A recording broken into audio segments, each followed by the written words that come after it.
If now, I'll let you know. welcome to a gaming conversation with friends. I'm Stubbs Gaming, and it says we're live anyway on YouTube. Yes, we are. Well, it hasn't come through yet, but yes, here it comes. There it goes. Right, it's on my phone. I'll put a video on for the minute as well. We'll just put that one up for now. But yeah, welcome back to a gaming conversation with friends. We're back once again with the Renegade Master. Dun, dun, dun. No other people tonight. Just me, VJ, and Removable Sanity. How are you doing, Removable Sanity? Much better. I haven't napped for a while, so that's always a good side. It's a bit of a miss that Masuku is not here, but he's in the chat, so that's always a good thing. Apparently, he's working, and so all three of us have tried to work out what Masuku is actually, what job he does. I said he worked for NASA remotely. So yeah, I personally said he's the guardian of a cemetery, and I don't know what VJ. What did you said he was? I thought it was a professional hitman. It could be all three, to be honest with you. You probably can't say he's a spy. Well, whatever he is, whatever he does for a living, all I want to know is what snacks is he enjoying? Right, he's got a cup of coffee and a cookie on the screen in the chat. I mean, no, that's yeah. Coming through as a cookie on there. I was going to say he could be just enjoying his cookie while he's actually setting up a whole picnic. Mm-hmm. Yes, he says, and strawberries too. Strawberries. Ooh. So he must be at a computer. He must have a job. I think he's got a job where he's at a computer. I think. How do you know he's at a strawberry factory? Yeah, he wouldn't enjoying cookies. He wouldn't be able to. Strawberry factory in Finland. Come on. What? He could be the ones who basically imports the strawberries, makes a killing by selling them at a high price, and there he is sitting, at the top, in the top there, with his pallet of strawberries and cream, and a cup, nice bit of coffee.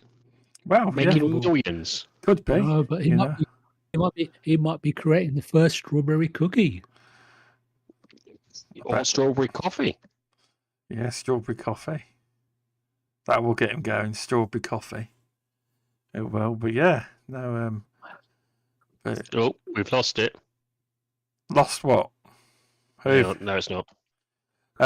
Great ideas, he's saying. Some great ideas there, but I just wanted to touch on social media first because I was meant to get to it last week. So for a while, I've had this on and off relationship with Twitter, and since I had since I had my 2 weeks where I was doing my courses focusing solely on that, I realised that it's pretty rubbish, and that if you if you don't go on it much, in my opinion, you're much better for not going on to Twitter. You don't really miss a lot that's on Twitter. You can find a lot of it out just by going on websites. Obviously, I do like to keep in contact with certain friends I've made on Twitter, but to be honest, a lot of them I've reached out on Discord and even WhatsApp. I speak to Crazy Lou on WhatsApp. I speak to you guys. I speak to most people, but I speak to Masuku on Discord. And Robert HTRD, many other people, Luke Steele, all of them. But yeah, it's I do feel better for not going on it because I have recently converted my actual Stubbs Gaming account on Twitter to a podcast, to the podcast Twitter account instead. So I removed my identity off there, but obviously I do put Stubbs Gaming as well on the tweets when I promote the shows. But in general, I do feel a lot better for not actually, because I used to just doom scroll all the time on Twitter, and even if you block people, even if you mute people, you'd still see it. You still see it. You've got all the people that like to screenshot people they apparently hate. They do. So all that console wars rubbish. I'm not familiar with the term doom. So what doom scrolling is? Say, okay, how can I describe it? You can. You haven't tried TikTok though. TikTok's the biggest example. If you go on TikTok, no, so it's got just like short form videos, very short videos. But what happens is, you can be scrolling videos, watching videos, and you can actually go, oh, it's 1 a.m. You can actually go into a doom scroll, but you can do the same with Twitter. So where you just keep scrolling. You can do that with any platform. Yeah. It's just, to be honest with you, it's what's the best word of terminology? It is. Trying to think of the actual terminology. Is where you basically have your own persistence not to do it. It's your own kind of, you've got to basically, it's like any addiction. It's addiction. It is addiction. It is addiction. It's not an addiction VJ has, because VJ hasn't actually got an addiction to his phone, because you don't own one, do you, VJ? As such, you have one you borrow to use it to message us. Yeah.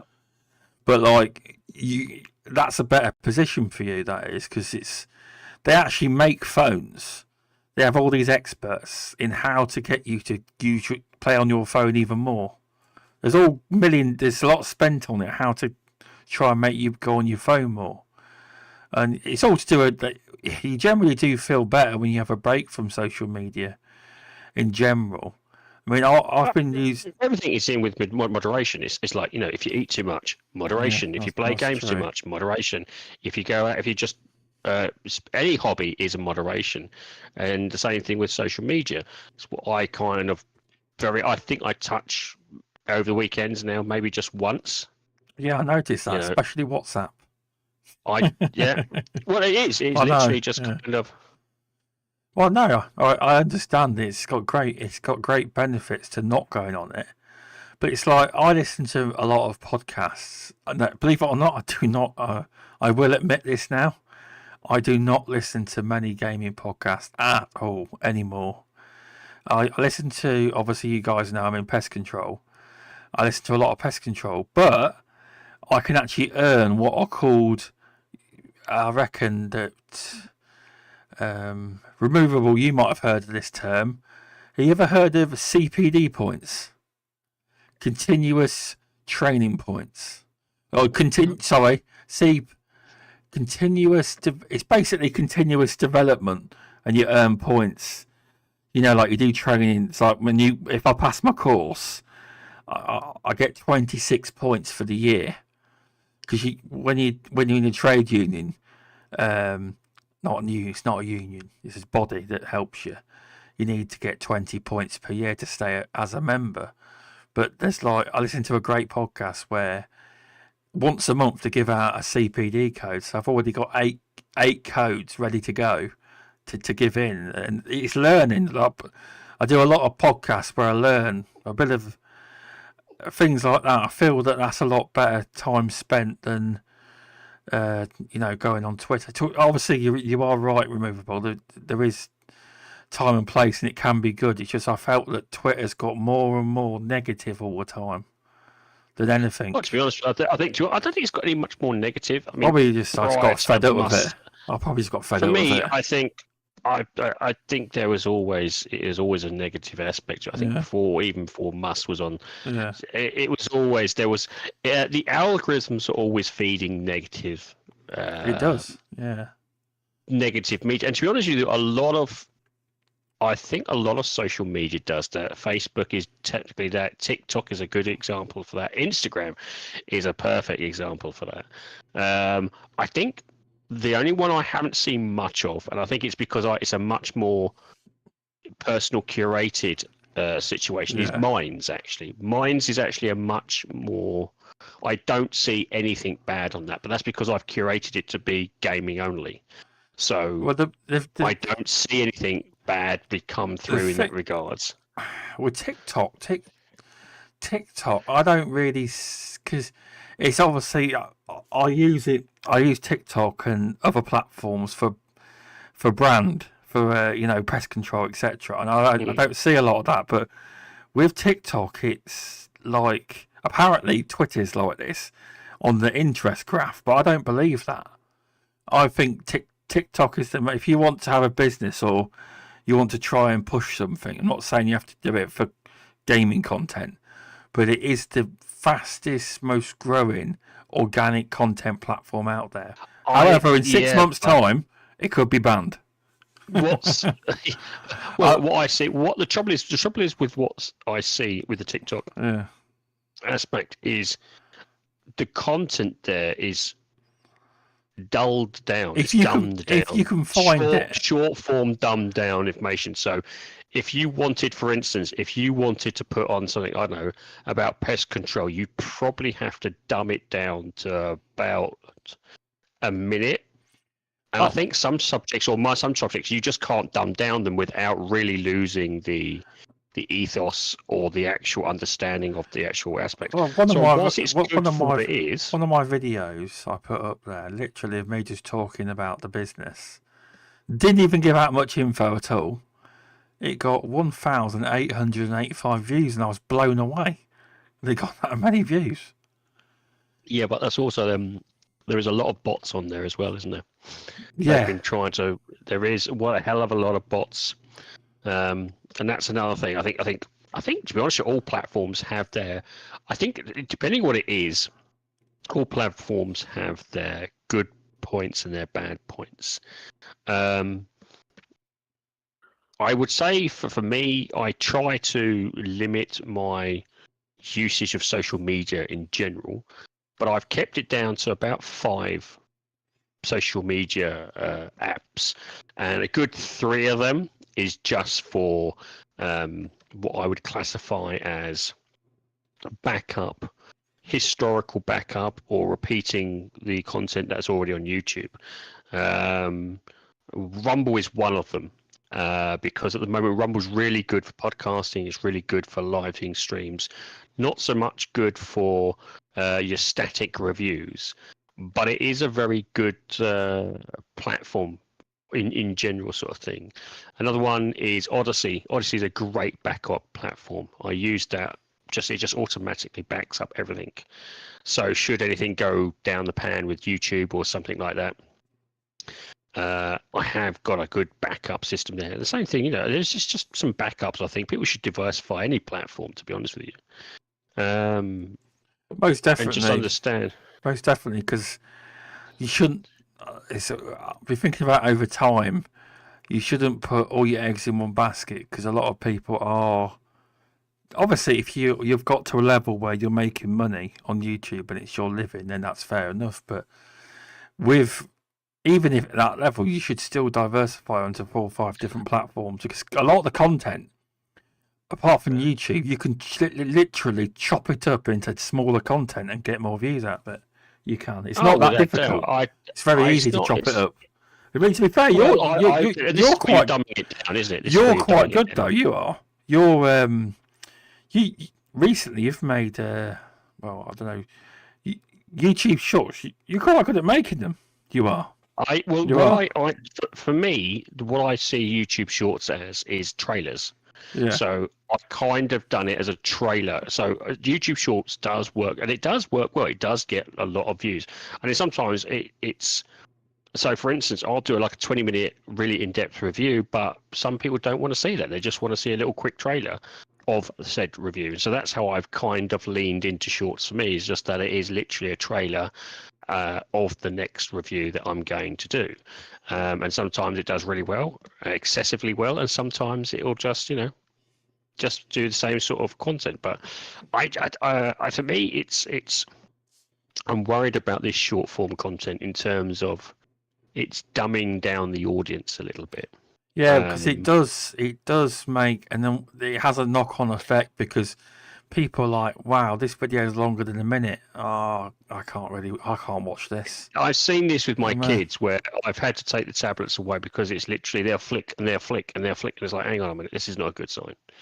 So I've kind of had to stop that as well, because it's training your brain to It's being consistently. patient too. Yes, and do you know? And this is the thing, and this is the thing with some of the ads. If I remember a lot back in the 80s and 90s and VG about it, you used to have 5-minute ad breaks, right? And you'll have like a I don't know, you're watching Minder or something like that. There's now for those who are in across Europe. That was a very old British TV program, and you have an episode on there. You'd have 3 ad breaks in that episode. But what we used to do in that episode, which was we knew what it was, it would be exactly 5 minutes ad break, a 5-minute ad break, and we'd go to the toilet or we'd make a cup of tea. And that's what it is. But now you people have it's like 30 seconds or it's a minute and a half, and people are losing their minds. It's like, I don't want to see these ads. That is true. You are right. There used to be less. And I've caught myself doing this, so I know it's training the brain to kind of. And if we can't even sit down for 5 minutes, imagine how that's going to be when it comes to learning something. Because it's also going to be teaching your brain not to be able to retain information for more than a couple of minutes. If you can't sit and watch a 20-minute or 30-minute video, how are you going to get back in when you need to learn something? How's that going to work out? So I kind of think short form is great for maybe what I would call it for toilet time, or maybe a train journey or something like that. But we're not wrong. Daz says, "Fuck the ads." He's got YouTube Premium. Welcome, Daz.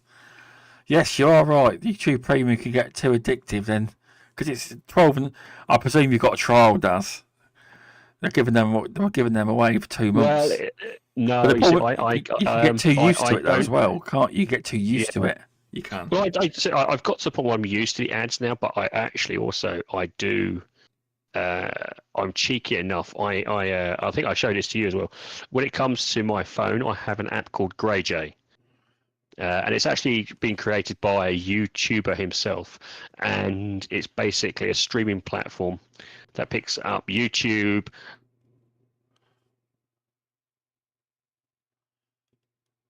Hello. Oh, I use that. GreyJ. Yeah. Well, as in GreyJ. It's literally called GreyJ. Let me try and see if I can. I found it. Is it made by FUTO? Yes. So can you log in still? Yeah, I've been using it for ages. Oh well, I'm installing it now.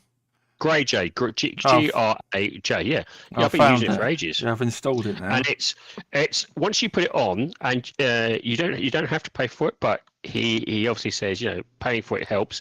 It's about I don't know £6, but it has multiple platforms, and you can watch content on this. So one of the things I used to do is I use YouTube for the kids watching I don't know bloody Bluey, but the ad breaks were starting to annoy them.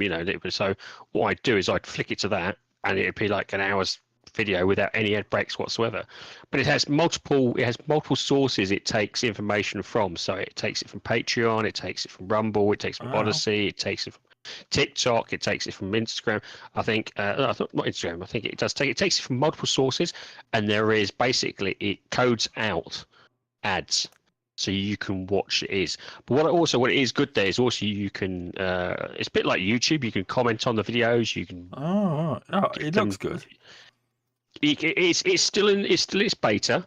But the guy who's done it, he's basically said, look, he's a YouTuber, and he is. I don't know. He's got 1 million YouTube subscribers, and he's like, even more than that. I think he said he just can't see it being sustainable. And actually, a lot of creators now do things like Patreon or do something else. They do alternative means to earn a living.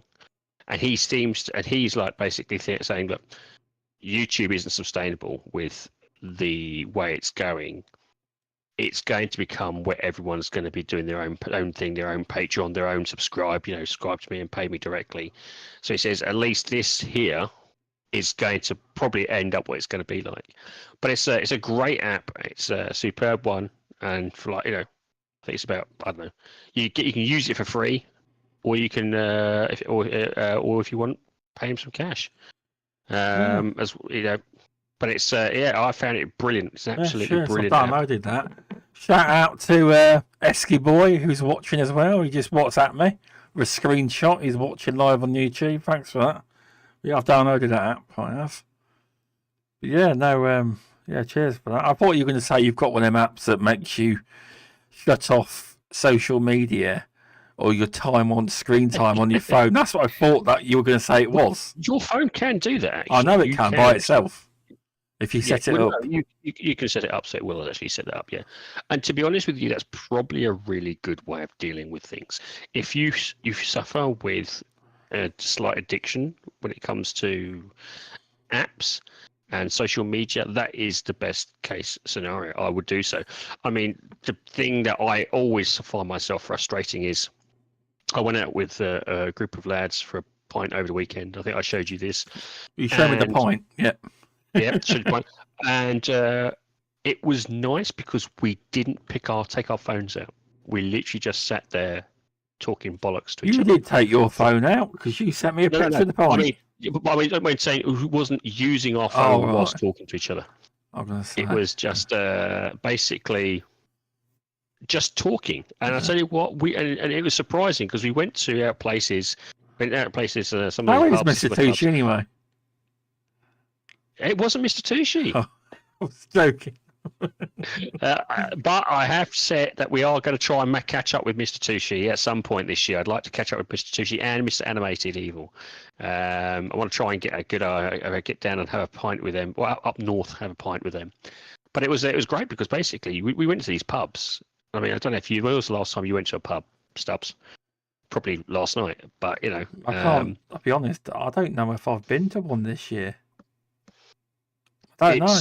Actually, it was strange because I walked in there and it was literally a good 80% were on their phone, not talking to their mates. They're just like, it is what happens. It is what happens. It's a different world. It's like nowadays. I mean, do you imagine if in the 80s and 90s rave scene, if there was video cameras then, which it wasn't on every phone, it ain't the same now.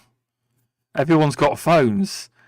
Everyone can be recorded. Take the mickey out of it. It's that era wouldn't have done well, would it? Well, I know when I went to I know some places, especially in France or Italy. I've heard some restaurants make you put it in a box or something, so you just enjoy your meal. There is, one of the pubs I went to in France when I was snowboarding many years ago, they actually had a sign above the bar, and it's like, there is no Wi-Fi, put your phone away, talk to your friends. Yeah. And it is literally, they turned the Wi-Fi off. Yeah. So that it said, look, we don't do it here. We don't want people just sitting here, just talk to your friends. That's what you're here for. And it is that sort of thing. I think we've lost our touch to each other. And I think that's where we kind of need to bring that back. We need to I think a resurgence of the pub culture is needed. I know. Dazarus will be interested in that. Bring back the pub culture of where we used to go down the pub with your mates and have a chat. I don't drink I think it's needed very often anymore. So. I'm sure he'll be happy for a fruit juice. Yeah. No, definitely, you're not wrong. You're not. Sorry, VJ's not talking much. I don't think this is kind of your subject, is it, VJ? You don't really do social media or phones, Jay's do you? a much more classy person. Yeah. He doesn't sit down with a pub. He's sitting there with a nice Chardonnay, with a roaring fire and a good book. That's how I imagine VJ. That's correct. There's not many pubs here in the US, like what you would call like a local, but and I've never liked pubs. I grew up on a street where there was a pub like five doors down, and it was okay, but just seeing people the way they behave, and that time obviously you could smoke inside and outside. Yeah, that's right. Yeah. I'll bring something up mostly- there. When I used to go raving, VJ, because of the smoke. Now I didn't like Yeah. smoke, but when you're this is all gone now. Back then there was super clubs of 1,000 to 3,000 people, and when everyone's dancing, sweaty, right, and everyone thought, yeah, ban smoking. Guess what happened? It stunk. Absolutely stunk of BO. Yeah. It did. When the smoke vapour went. To be honest with you, it was either PO or it was cigarette smoke. Yeah. I'd come back from it and you just smell of cigarette smoke. And it's like, Jesus. I know. And I don't smoke, to be honest, so. I don't particularly. And the pub was open like during the day, and then it would close, and then it would reopen in the evening. And That's sort of pub. Yeah, I know what you're talking about. I'm just not a big fan of pubs, but when I was working in the UK, at lunchtime, etc. We occasionally on a Friday, I think, we'd go for lunch, and Pub lunch. pub lunches were pretty good back then. Food was improving week by week, and the chefs and the quality of the food, and not just sandwiches, etc., but freshly made food and etc. Were really good, and especially where I was working, it wasn't like sort of right in the city. It was sort of out in the sticks. But so you'd have family pubs, etc., where the food was great. You'd have non-smoking areas, etc. But yeah, I've never been one. I've never been a drinker, and I've never really found the appeal of pubs, etc. And That's fair enough. as for social media, I think removal's right. It's like anything in life, whether it's sugar, salt, watching TV or whatever, everything, gambling, etc. You got to know the nature of what you're engaging with. And on social media, everyone's posting what they believe, what their thoughts are, what their concepts are, etc. Their truth. And the thing is, there's no such real thing as a truth or a fact. If you and with over time, it's proven, right? And I think for me, it's a case of you've got more than enough of your own thoughts to deal with, and let alone engaging with others. Because you salvage your own situation. Just look inwards and think of all the things that are conflicting you. And the reason why you're sort of looking at the thoughts of others is because either you don't want to listen to your own or deal with your own, or you're trying to find either someone you agree with, someone you disagree with, etc. It's a really I want to say unhealthy, but even that's not really the right word for it. But for me, if I go to Twitter, it's like I've gone in the DMs and Masuka or you, Mr. Stubbs, or Stefan have posted something about an official post about a game from, say, From Software or Piranha or from Moon Studios or Xbox's upcoming game or whatever, right? Or anime. And that's okay. That's information perhaps I otherwise wouldn't have known or wouldn't have learned of. So there's aspects to it, but other than that, I find it very difficult to engage in anything that anyone's really got to say, because it's not really a place of, it's not really come from a place of sort of deep thinking or anything. It's just more of a reaction to something that they've asked. And then most tweets are asking you, what do you think? What do you believe? And what would you prefer? And it's like, my goodness, if you want to rearrange your own mind, then use social media, right? It's just, I don't want to use the word, but if you want to mind duck yourself, then that's a really good place to go and do it, right? Because that's exactly how you'll end up. Yes, most definitely. With regards to drinking, VJ, I was one of them people. I from age 18, 19, I started drinking in the pubs at 16. I used to spend every weekend getting hammered out my face. Then I used to go raving. But obviously, when you get out of that, years later you realise what fucking you wasted your life doing it. Do you know what I mean? But Well, I you know think I mean? we need to understand but is the society's changed now. Young people nowadays, there's a very big decline in drinking. A lot of young people do not drink. Honestly, obviously that's not, it's not. Yeah, it's a there's good still thing, but young people that drink. I'm just saying it wasn't like when we were younger. A lot of yeah, young but there people was don't drink anymore. Is that You is know, that because there's less pubs, and is it no, because it's more expensive? Because they may have seen because may occasionally have seen their parents drunk and stuff and not liked it, or things like that as well. well, you've got also They're well, very what it is expensive too now. what there is currently at the moment is there is a slight divide between men and women at the moment. There is get a bit of a what I'd classify as a broken conversation. So what we did back in the day was it was a social gathering. You had to kind of think of it when it first started.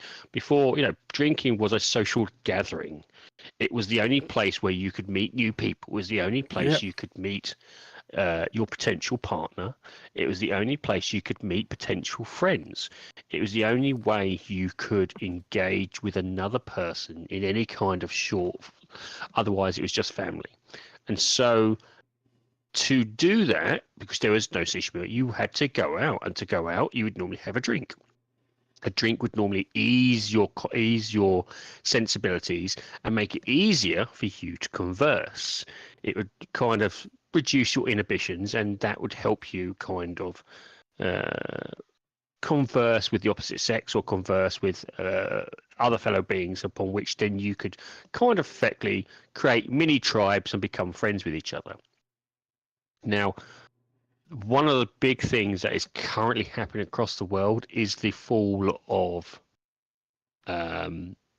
birth rates. And one of the reasons for that is that there is little social interaction between the sexes anymore. And it's because it's all online. So when you get people in real life, it's a very different context. I've heard this. I've heard that young people nowadays. I've heard there's bars where women stand on one side and blokes stand on the other. It's weird. I saw it at the weekend. It was literally there was very. It's not as bad as that, but yes, there is. Women's will be in their group, the guys with their group, and neither shall they cross over. It is literally a hesitation to kind of even remotely interact with the opposite sex. But I think the problem being with that is that, again, it's social media. It's you've got to kind of realize the social media has opened your world from your town and maybe a town that you would drive to or walk to or get a train to, which is still quite close to the world. And so why, as people would say, limit yourself to your surrounding area when you've got all the potential in the world to kind of do so? And so this has kind of had a knock-on effect upon which most people probably are not. Well, they're classified. They're not settling. They're not like, I'm not. If you only stuck to your town, you'd be a bit more picky and choosy about who you was going with, and you'd probably end up, being a little bit more, what I'd say, forthcoming. But because the world's your oyster, most people now are just like, for that, I'll find someone online. So it's a knock-on effect of what is potentially moving forward. I don't know how you get out of that until you get rid of the phone. Because until you get rid of the phone, what's going to push you towards walking over, as Daz said, and just being direct and having a chat with a young lady? But also the problem is, if someone's trying to chat somebody up now, someone could be filming you and you could end up online for this person's sexually harassing me just for saying hello. You know what I mean? This is what people think about too. What if they take it the wrong way? What if they don't like me? They might take offence or say something I didn't say. You know what I mean? It can happen. It can. Well, you think about it, before phones, if that happened, what would you do? As a boy or a girl, you'd go to the bouncer and go, that person's been a creep. Yeah. And the bouncer would deal with it.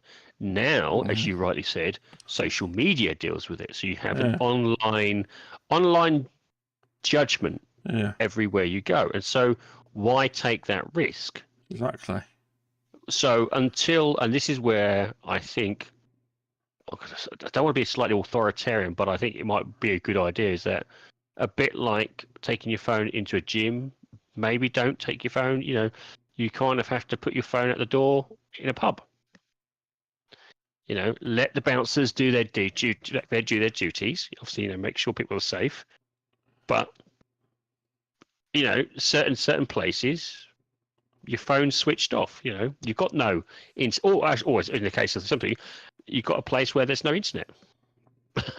Yeah. I think we've lost that. This is why I said we kind of lost that interaction which we would have with each other. And because we've lost interaction, most people don't know how to interact with each other. Interact with each other on social media is very different from interacting with each other in person. No, it definitely is. There's a whole load of visual cues, it's other weird. cues that you just... It's weird because, like, with me, I'm great with customers, yeah, out to do with business, yeah. But when I don't know somebody, say we're in the pub, and I don't know them, say someone I know knows them, I'm not very talkative at all. But when I've had a couple of drinks, I'm all right. I never used to be that way. This is probably pandemic probably did it. But when I'm with business and pest control, etc., I'm perfectly fine. But when it comes to people I don't really know, I'm very unsure. In a social setting, I mean. Yeah, and again, this is the thing. But then again, you probably would have done that back in the day. It's just, as I said, you adapted to that feeling pretty quickly. So now it's because it's a rarity. You haven't learned to adapt to it again. You haven't learned to just brush off. Yeah, because I rarely ever go pub anymore. That's probably why as well. I rarely ever go. You think about it. We have become a society of individual households, not a society, not as a community. You think about it. I mean, when I was doing very similar to what you was, when I was going to the pub, I knew all the bouncers. All the bouncers knew my name. All the people. I'd walk into town, and I'd always be greeted by about, as my friends would say, there's always about 20, 30 people would be like, Steph, how you doing? How's this? How's that? And I'd always meet a load of people and have a chat with them. And you'd meet people out you probably haven't seen for a couple of weeks. Oh, how you doing, mate? And make new friends, and and that's how it would happen. And the town would be your big community hub. You'd get on first term name basis with the local kebabbery. You get on first term basis with your pizza guy. You get on first term basis with the local cabbie. Because you were doing that on a regular basis, you was meeting people, and you learnt very quickly to treat people with respect. For me, I also started drinking at the age of 16, but I drank in a biker's pub, and you learnt very quickly to treat people with respect and don't cause problems. Because in a biker's pub, you don't cause problems because they will have no problem politely reminding you there are consequences for your actions. But as a young 16-year-old, that was a very good learning experience because it taught me how to respect people, how to talk to people, how to understand people, how to deal with people when they're drunk, how to deal with people when they're angry, sad, happy. And you think about that. People don't have that experience now. They don't get used to being surrounded by strangers who are angry, maybe happy, maybe sad. Not unless you're in the big cities. That's true. That's very true. Yeah. So maybe the big cities you'll get used to that, but then the big cities I always see as the extremes, because when you go to the big cities, everyone's much more extreme in the big cities. You get much more crazy is a hell of a lot more crazy in the big cities than it is, say, your local town. In the town that I was, we always knew who the nutter was. Oh yeah, crazy Kenny's out. Don't worry about him. Just leave him alone. He'll probably headbutt a tree and be happy in a minute. It's just that's the sort of thing you learn within that social cub, where I don't think that is happening now. And because of that, we've got generations of boys and girls who are just looking at the opposite sex and like, I don't know what to do. What do I do? How do I react if he says no or she says no? What do I do next? Because they haven't learned that experience. They haven't got that experience, and the phone doesn't really give you much advice. You need person-to-person contact to do that. And of course, the lockdown did make a load of people crazy as well. So it did. That hasn't helped. But no, that's me just rambling on. Otherwise, I'll keep talking about that for ages. No, it's fair. But Masuku was just saying, apparently on the news, Finland has a birth rate as low as Japan. But you have got a very low population as well, though, Masuku. So Japan, you couldn't really compare to Japan. You know what I mean? Well, no, actually, there is a standard statistic of 2.1 as a replenishment rate. Regardless of the absolute total, you need a 2.1 replenishment rate. Okay. And the idea of this replenishment rate is so that the generations above and the generations behind keep having people to look after the elderly, or keep having people to keep society moving forward. If it goes beyond that 2.1 replenishment rate, a bit like Japan is, they're now having to import people. Isn't China in trouble in that way too? They're even worse. Yeah. Yes, I think this last statistics. Actually, I think Japan and China are mainly old people, close. Isn't it? Mate, the majority is. I think by 2050, it will be a split between 70 to 80% will be over 65. Wow, that's crazy. So you can only imagine who's going to keep all their systems running. Oh yeah, you're right. And this is the thing: people forget about this. It's like, oh yeah, there's too many people in the world. Is like, yeah, but there's a reason why we need these people. Is to keep the world running. And if there's no one to, if you reduce that, who's going to look after the networks? Who's going to do it? And you might get robots, you may get AI, but that hasn't kicked in that quickly yet. So I think that there is a serious concern when it comes to falling birth rates, and it's one that most people should be concerned about, even if you don't wish to have children. I think it's one of those things. It's you in your lifetime, you could be very well be an elderly person with no one to look after you, and that's something very few people kind of think about. Oh no, in the very future. You ain't wrong. I think that was a nice chat. That was. It went the way I thought. I knew we'd end up that way. That was quite. Talk about falling birth rates. Well, that's why I've changed the description to saying that we know subjects off limits. We go off.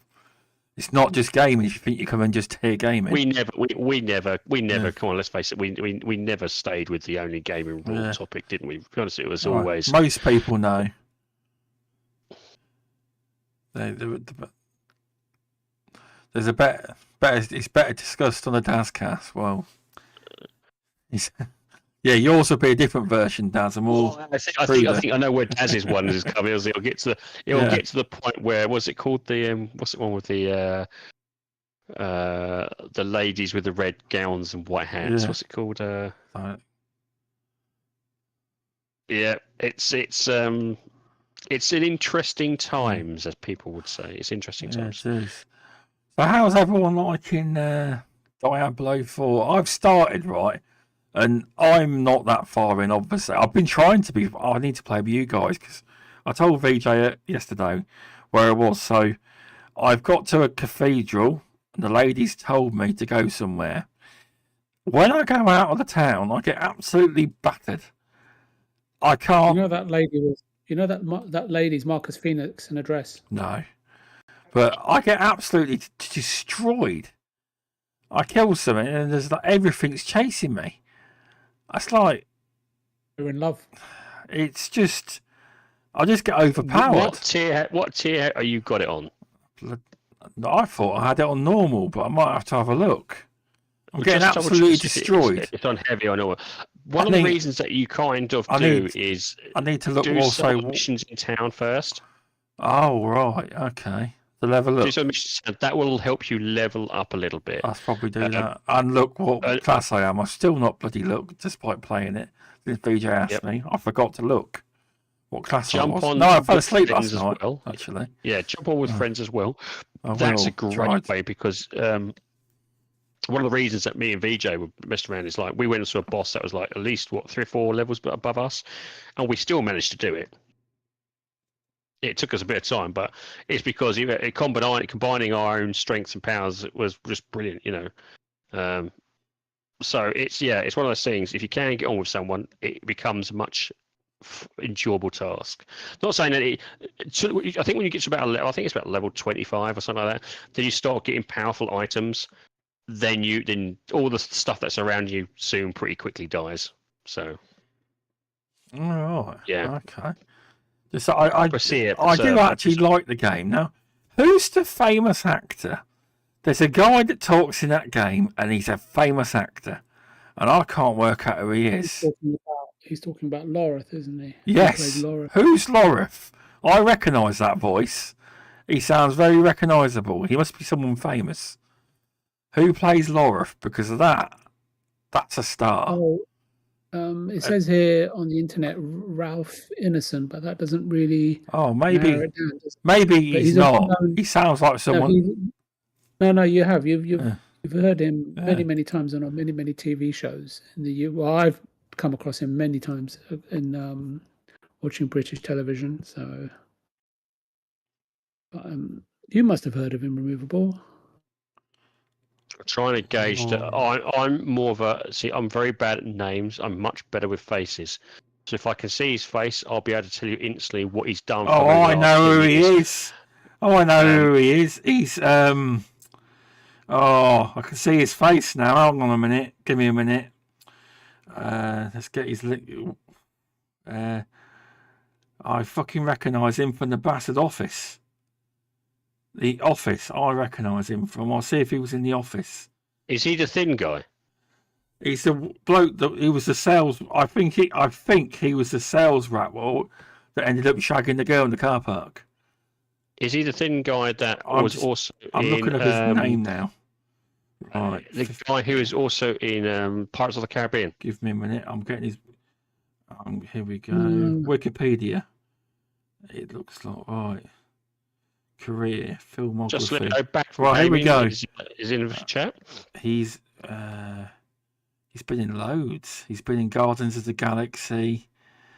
Doesn't say he's been in The Office, but I swear he has. From Hell, Southwest 9. Is Anybody There? Suicide Man, Harry Potter and the Half-Blood Prince, Sex, Drugs and Rock and Roll, Robin Hood. He's just got a very distinct voice that even though he hasn't had a major part in any of these movies. Television. Hang on. Television. He's been in all. Yeah, he has been. Yeah, he played Chris Finch in The Office. It is him. He was in Heartbeat 2, Holby City, Doctors. Game of Thrones. Coronation Street too. When was Game of Thrones? Yeah, also Game of Thrones. Correct. In 2012, in 5 episodes. So yeah, he's definitely famous. I thought I knew his voice. Hang on, Ralph Innocent. Am I saying that right, VJ? Ralph I'm probably saying the name wrong. That's it. Just checking YouTube with about see if I can find him. Ralph Innocent. Did you say? Yeah, Ineson. Carry on talking. I'll be back in 1 minute. Okay. Oh, I know who he is. Yes. He's also been in Final Fantasy 16. I haven't played it, so I wouldn't know. Oh, Christ. Yes, yes, I know her. Yes, you're right. He is. Yep. He even did the Green Knight. He's done it. Oh.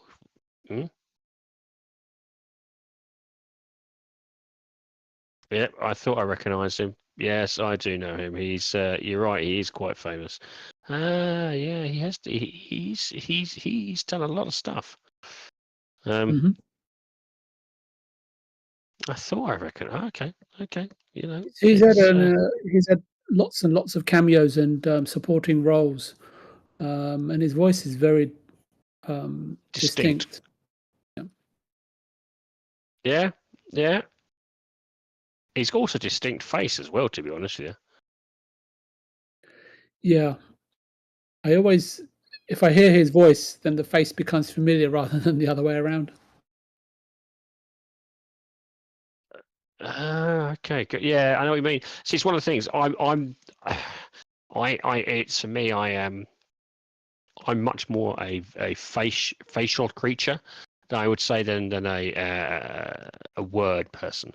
So give me someone's face, I can tell you much more. But I'll remember them and anything else. Give me their name, and I'll forget it within about 3 hours.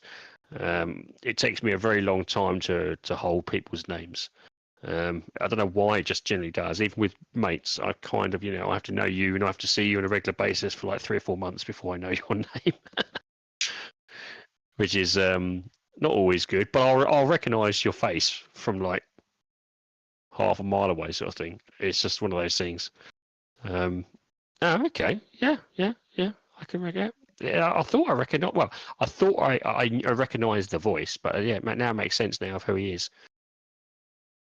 But so have you said you've been still playing on Diablo, then you've still got to that.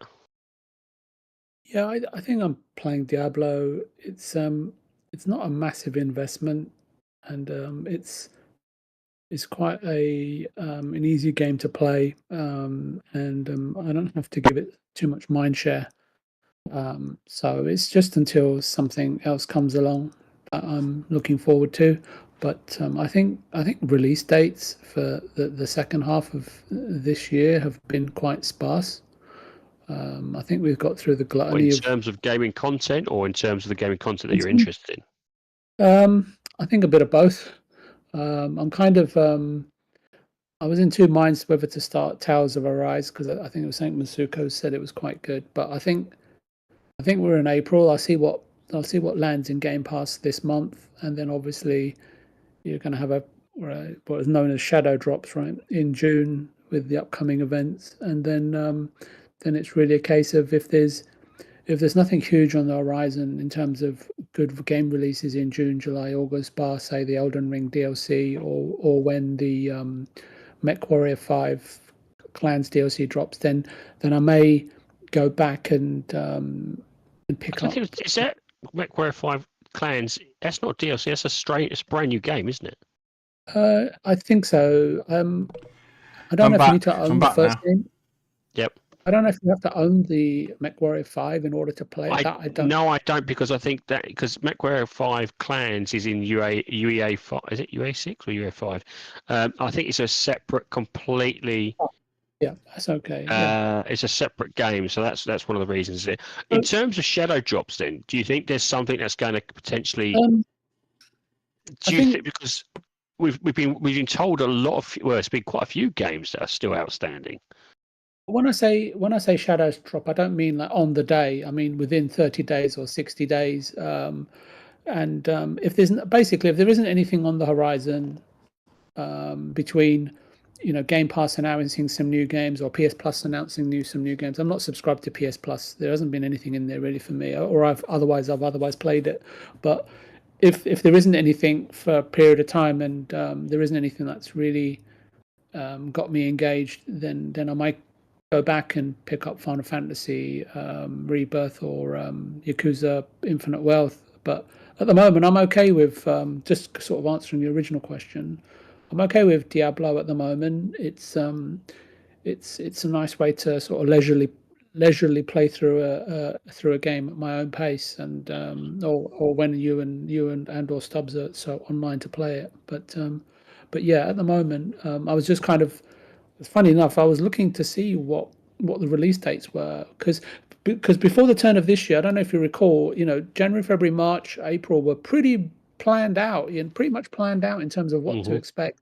But for the second half of this year, I think there's a game that you mentioned quite frequently is a Black Myth Wukong, which has Hmm. an August release date. But bar that and say Star Wars Outlaws, which doesn't really appeal. I've never really been interested in Star Wars, to be honest. It's When I I saw didn't the really. price of it and Yeah, the bit and the trailer for it, I was like, no, not interested. no, Any game that's go over like 100 quid or it's not just even that. just I was trying to figure yeah, out the gameplay loop for it, and I thought, you know what, just park that. I mean, even though I don't like it's Star Wars, I just thought that the game might be, might have the gameplay might be sort of not revolutionary, might have evolved a little bit, but I it know what you just mean. seems like so many other Yeah. games that I've already seen. So, and there's games that I wanted to play, like you mentioned, Final Fantasy 16, which I haven't. So it also depends on the summer sales and What's the other one as well yeah. from Silksong, isn't it? This twist is Yeah, yeah, Silk Song as well, and then obviously the trailer that Mr. Stubbs played earlier, No Rest for the Wicked, just to see no how rest of that the Yeah, wicked. yeah. Actually, isn't that out on this week, PC Thursday. this Thursday? Thursday. So then it's like, is it 2 or 3 months for the other platforms? If I'm We correct. don't know yet. I think we discussed it on the show whereby I don't know if he was on that show whereby they kind of outlined what the beta testing period was or early access period, exactly what it was for. So looking at that, console may not be that far off, and that PC, and I don't know if this is correct because I'm not a PC gamer, but I think PC gamers are perhaps more attuned to buying products in early access, knowing that they're not complete, understanding what that for bears or whatever, and if that's the right word, and provide feedback to the developer so that they can tune the games for console release, and hopefully that'll be sooner rather than later. So yeah, I think also I think we talked about it last week. Removable. Forgive me if I've got it wrong. The No, fact I think that you're right. I think yeah, it was. It was. I was just trying to sometimes recap where my no, no, brain is. um, yeah, Um, no, no, not in terms of No Rest for the Wicked, but in the fact that we're coming up to the season of gaming events in the next 6 weeks or so. We should know well, more this as is well. this is the So thing, isn't it? Because isn't it like now is the start of the end of April. I'm going to the WASD event at the end of next week. In fact, this week. So that's always seems to be a start of when these events are starting to kick off. So you've got your May, your Junes, your PlayStations, your at least the Xbox. rumors, right, of what to expect. Well, do you think the impact, do you think with the recent news of a lot of companies losing staff, cutting back staff, do you think that has played into a lot of the release date plans kind of being shifted? No, the way I look at the games industry, if you look back at articles over the last 10 years or 15 years, see what happens in game development when there's always periods when studios do well. They try to develop more than one game per studio, and I've never really been a proponent of that. And I mentioned it a few times on Boom Show and back in the years. It's very difficult to make one game in a studio, let alone two. Very Mm. difficult. And the fact that, like any industry, if you look at studios, they'll ramp up for full production, but during the phases which no one can determine, like in terms of pre-production, when a lot less people are required, then you're gonna look at it and think, my goodness, we've got like maybe 100 staff here or 50 or 100 staff here across whatever many studios that we're not going to utilize for a considerable amount of time because we don't know when this game's going to come out of pre-production, especially games that are going to cost you 150 or 200 million dollars, and you just can't take the risk of keeping those people on. But more so than that, if you look at people want to complain about my Xbox and Sony and Capcom, and I mean, I can't think of who hasn't had cuts. But you look back 10 years ago, how many people the games industry in terms of development employed, so how many they employ today, given the cuts, it's significantly more. So to Oh, say without that, doubt. I think. Well, yeah, so I think there's people always always like people always ups. want to look at the negative, right? Rather than Yeah. look at the real facts, look at the real situation. They always want to look at it, as we say, in moments, just because they want to Yeah. create content, they want to create narrative, they want to create stupidity, basically, amongst Well, everybody, it's which it's which YouTube and social media does. But rather than looking at it in a greater context, in terms of look at the value of the games industry compared to 10 years ago, when Sony were in real trouble 10 years ago. That's when they were in real trouble, right? When they had to when they actually had to do a sale and leaseback on their buildings and properties, right, where their companies were founded, and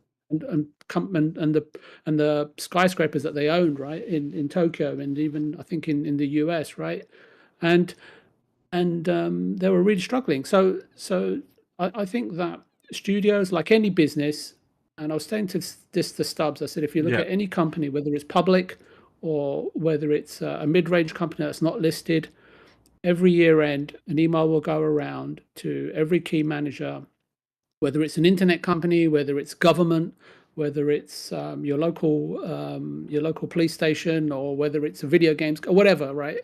An email will go around and say, okay, where can we make cuts? Where can we make savings? And personnel is typically the biggest area, because, as I say to you, during times when I think Naughty Dog, right, during The Last of Us 2, they had to recruit people to finish off a game, and they didn't really have a choice.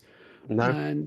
And obviously, whatever their next game is taking perhaps longer than they thought. And which, when you're going to invest 250 million or 300 million dollars, you're best to stay in pre-production for as long as you possibly can, to make sure that your game is right at the conceptual stage. Otherwise, you're just going to blow that money. So, and if that means you've got 100 people which you don't need, then do so. And people always want to look at it as a negative. I don't, removable, because a lot of these people that have indie game studios, or had their watershed moment when they were at a studio, and they went off and created their own game, or created their own small studio, or found funding themselves to create games, and are better off for it. And I know it may sound really sort of callous of me, but a lot of the times, the way that the games industry and any technology firm moves forward, there's a lot of talent out there, and there's always somebody better. And sometimes, during the course of game production, you change a lot as a person. Yep. Sometimes your management can see that, look, you're not, you've reached the limit of what your talent level is at this studio, and B, there's people out there that can do your job cheaper. And the biggest contributor to major companies like EA, Microsoft, and Sony cutting staff is because they don't need to risk employing people when they can achieve the same level of quality, and also manage costs easier via outsourcing. And these are the facts, right? And but again, people don't want to raise any of this while they're creating I think content, because people don't I, want to hear it, and they don't get the what do you call that, the traction that they predominantly need, other than sort of advertising doom and gloom, right, which isn't the case. That's true. It is. well, Sorry if I went on. as with any industry, it's dips and troughs, dips and troughs. Peaks and It's troughs. the same thing with housing. It's same with any industry. There is always going to be dips and troughs where something will fall for a couple of years, then come back stronger. Yeah, well, stock market is a perfect example. Dips and troughs is always, you enjoy the highs when you can, and ride through the lows. It You is mean part and peaks and parcel troughs? of You mean peaks and troughs. Peaks and troughs. Yeah, dips and it's like, yeah, peaks and troughs. I keep sometimes my terminology is a little bit disjointed. I know. Yeah, no. But no, that's exactly what I was trying to say. Peaks and troughs. So yeah, as you ride the highs and you ride out the lows, and so it's the same thing with any industry. Now, and I've seen it in the industry that I'm in, there are times when you have to get more staff in to finish something, and that some could argue that's because of mismanagement. It can be sometimes due to the client changing the brief. It can be sometimes due to outside sources or outside events that you could never have foreseen, and are trying to basically get the deadline quicker so that the end result is that no one fails. And this happens throughout the years, but I've seen it numerous times where companies have literally had to hire people in, and then after a couple of years just let them go, and it's not nice. It's definitely, but it's part and parcel. It's strange because when I see, again, this is why I don't take too much notice of Twitter or X. It's people look at it in a bubble, so they go, "Oh, in the game industry, crunch." It's like this happens, and people are losing their jobs, and anyone outside it's of weird that though, industry isn't is like, it? Sorry, move. But the thing is, but people don't want crunch, but then they'll moan a game's not being released. Do you know what I mean? They can't have it both ways. No, but put crunch aside. It's what I think. If you work, I can't really talk on removables industry, but in the entertainment industry, from my limited experience, quote unquote, very limited experience in the music industry, film industry, TV industry, video games industry, bloody hell, even theme park industries, right?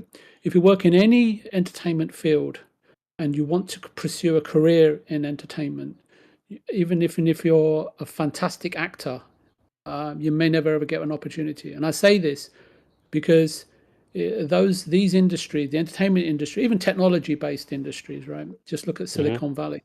You know that you're getting into the industry where your job is not safe. It never will be and never is, because you're creating something over a period of a year or 5 years or 10 years, which may or may not succeed.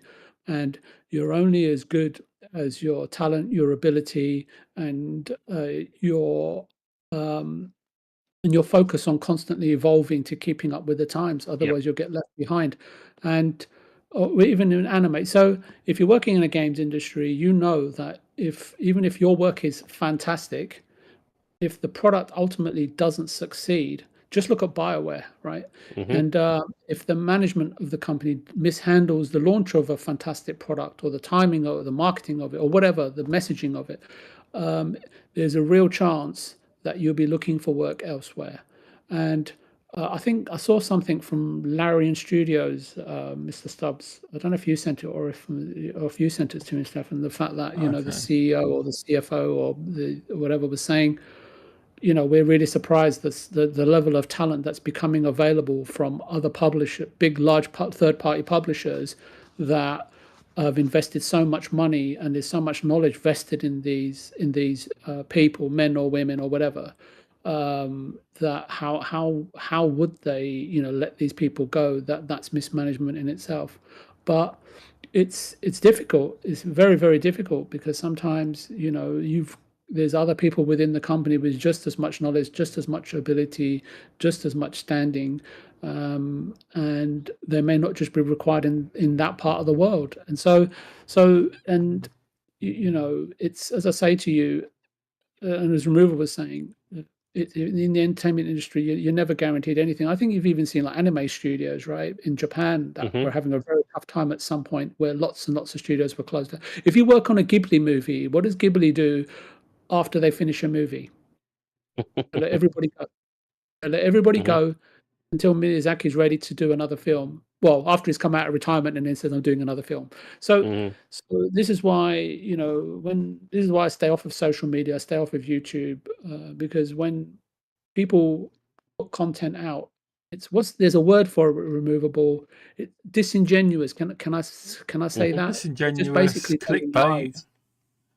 Yeah, and I don't appreciate that. And I think, to be honest with you, I think it's just because they don't the thing you've got to kind of probably I'm gonna look at it from their perspective, is that they don't understand the industry they're talking about, and they don't compare it to the industry they're already in. So I've seen a few people where they will talk about, for instance, we'll go with the crunch aspect. I've seen people who will work in a highly competitive industry and then moan about crunch in gaming. And you're like, makes no sense. And you're like, you yourself moan about the 70 plus hours you're doing when you're only being paid 40, but you'll moan about the crunch of the gaming industry, and you're like, there seems to be a break, and I know why there is a break. It's because it's the same thing, work and social life. You try to keep them separate, and because there's that dissonance, you don't always sometimes appreciate other industries are more similar than what you believe.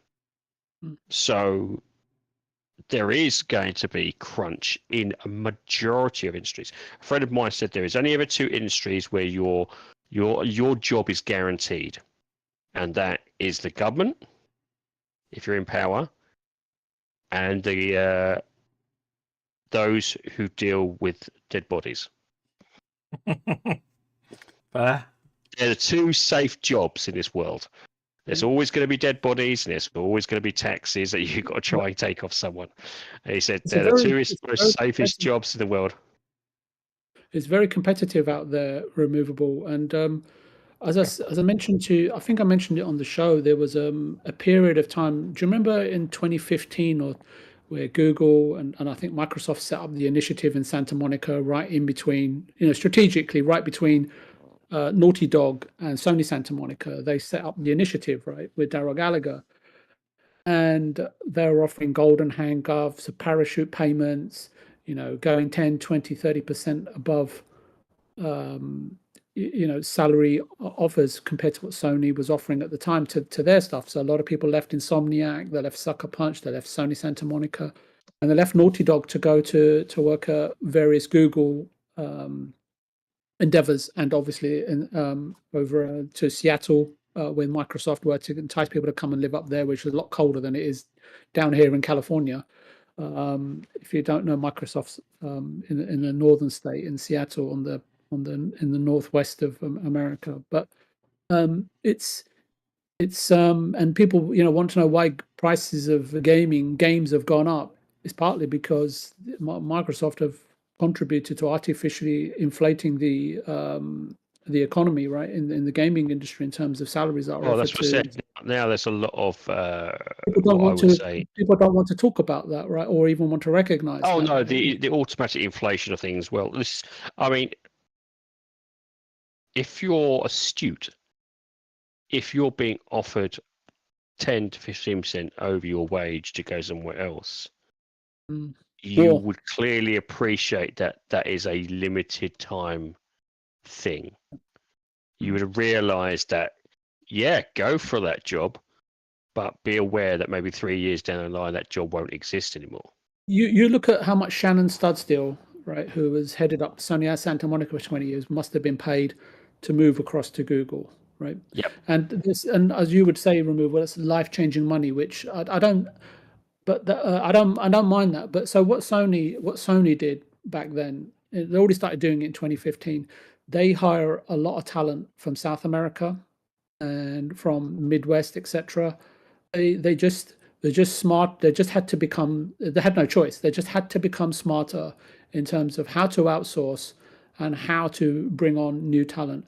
But if you look at the output from those studios, it hasn't really diminished. They do, whether you like their games or don't like their games or whatever, that's irrelevant. But the output in terms of creativity, artistically and technically, is still up there amongst some of the best. So as I say to you, there's ways and means to do things. You can throw money, resource, and power at a situation, but not everybody can. Not everybody can do what Microsoft does. They sit at a table all by themselves. So other companies even Microsoft have to be smarter. Have to be smarter about how they go about. They have to be smarter about how they go about conducting their business and remaining competitive. Well, yeah, exactly. Tell me if I'm saying something wrong. Do tell me if I'm talking. No, you look at what's happened recently with the layoffs happening at Microsoft. It was a kind of obvious if you kind of realize when they got in new studios, some people were going to be let go. Why? Because they've got more than enough people to take on those responsibilities and those roles. And that's just excess money they don't need. Yeah. So why wouldn't they slim down the fat for things that they've already got? If you've got a really good project director, and you're buying a company that's already got a project director, would you go with the one that you already know and trust, or would you go with this new person that you haven't got really probably don't really know too much about, of course you're going to go with the one you've had for like 10 years, who you know who can do the job, and get rid of the one that you don't. It's the same thing when any merge happens. There is always going to be some redundancies, and it's just business. It is just business, and this is the thing. And a lot of people, I said, there's always, I always find there's a slight disconnect, and it's just, even I've done it sometimes. So it's not as if it's like everybody, but it is just a slight disconnect of not understanding. A lot of industries are more similar to each other than we realize. Just because the end product or the terminology is different, when it boils down to pure business acumen and business standards, many businesses are very similar in terms of how they do business, if that makes sense. I know it's probably kind of watering it down a bit, the basic fundamentals of business don't really change regardless of the product. You're out to make a lot of money for as cheap as possible. Yeah, I mean, if you look at a company, what's the key role of the board? Key role of the Make board as much profit as possible. it's not. Yeah, I mean, you're basically the highest order you have to comply with is your fiduciary duty, and your fiduciary duty is not to your staff, not to your customers, not No. even to your product. It's to your shareholders.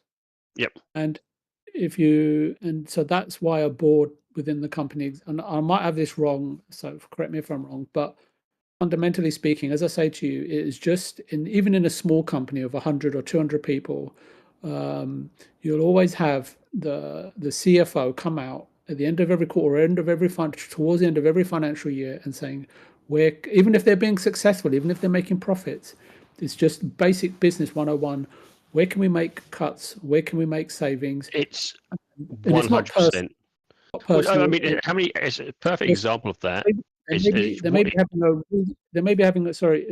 a really successful period, but the downturn is always around the corner. And as you were saying, a lot of things that further down the line we don't know. There's lots of unforeseens around the corner, and all you're doing is making sure that if anything untowards happens in the world, or locally or globally, that you're prepared for it. Oh, without a doubt. And a Otherwise, perfect example. otherwise everybody will end up like bearings. Exactly.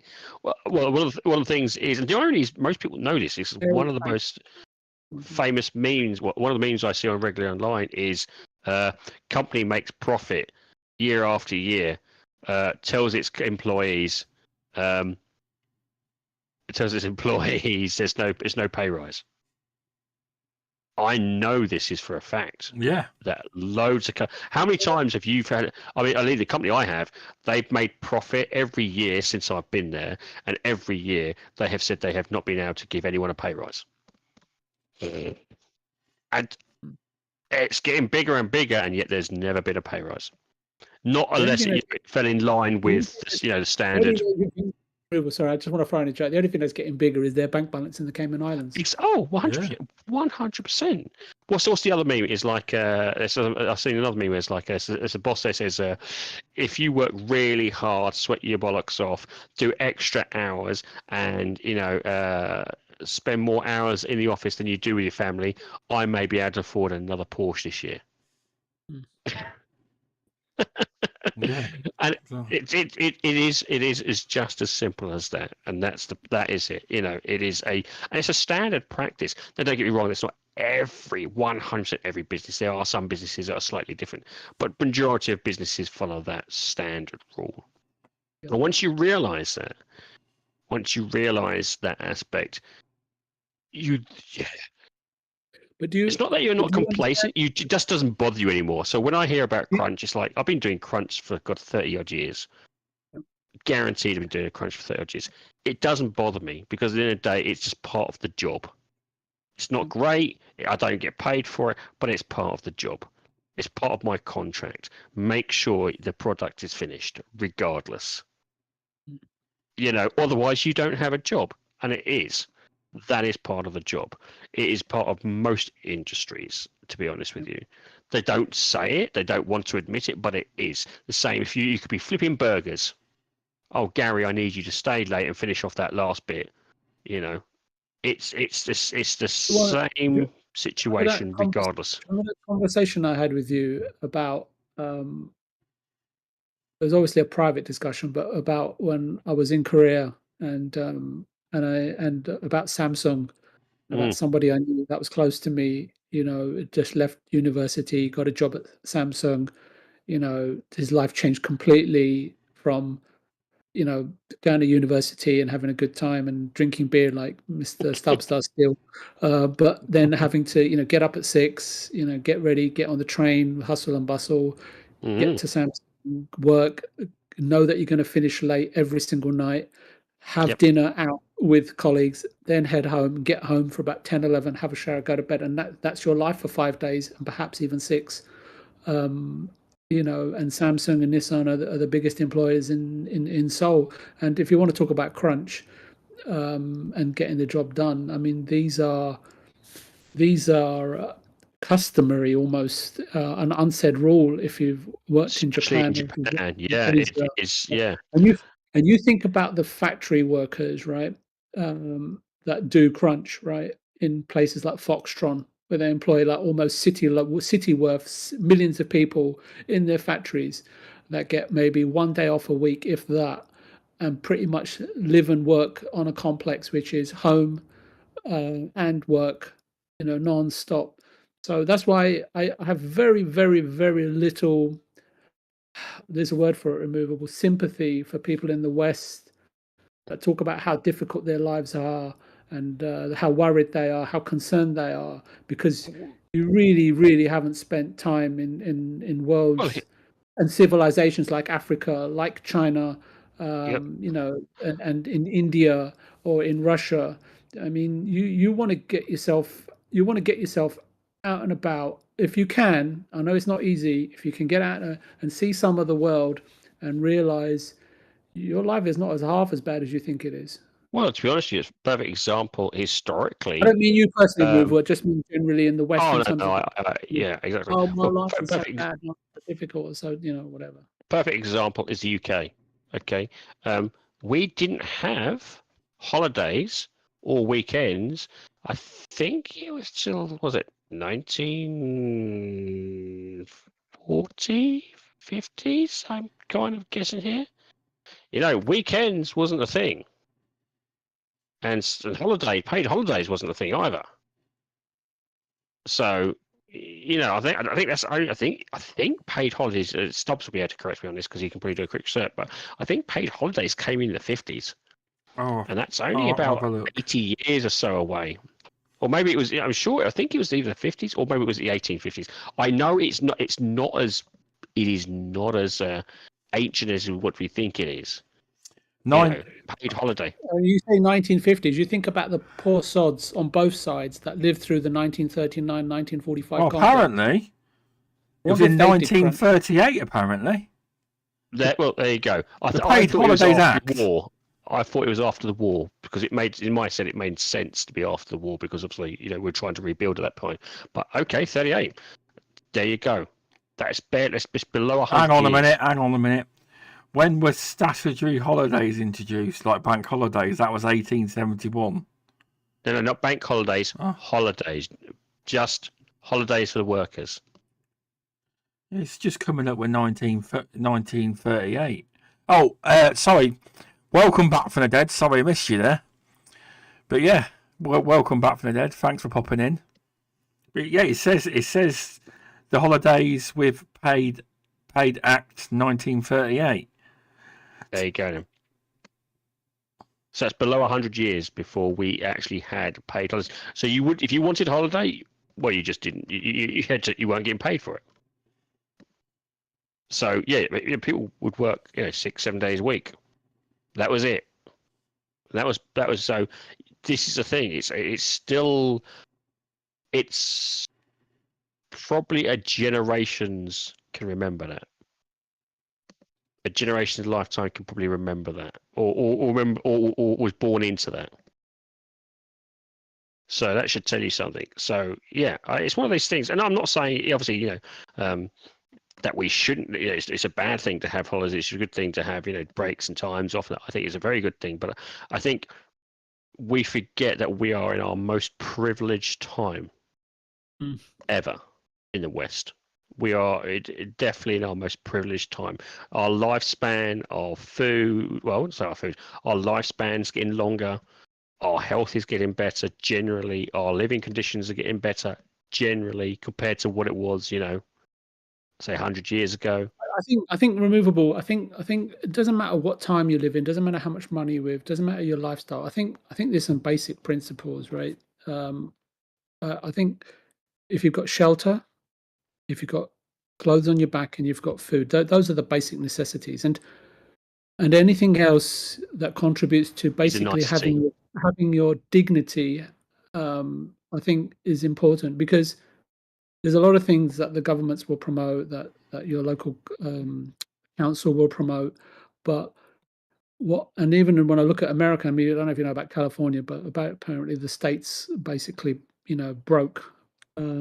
It's ridiculous, because California's quite bad, because I speak to pest controllers, and I wouldn't like to do my job in your state. They're seriously regulating pest control in California specifically. There's a lot of things happening in California that crazy. are mind-boggling, but that I don't want to get into all of that. No, you don't need to. Just not really my field, and not really of any interest to me. But I think that but what I do know is that looking at the vast sums of money that governments spend, it just really makes you wonder the level of competency. Well, this is the thing. What was it? There was a recent, wasn't it? I don't know if this was California, but there's definitely a recent thing that was found in the UK that the government's CEOs, or top tier of the government's, the councils, at least here, top tier of the councils in charge, were on like 200k. Yep, same in our council. I think the person CEO or whatever, the top one, is on 250k a year.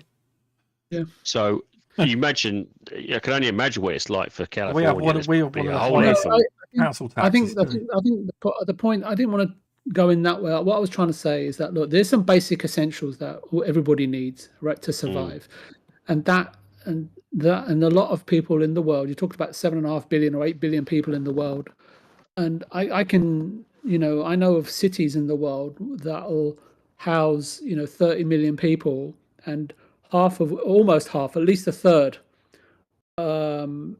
basically our neighbors are living in slums. That's 10 million people that live in a city which is just basically a slum. No real running water.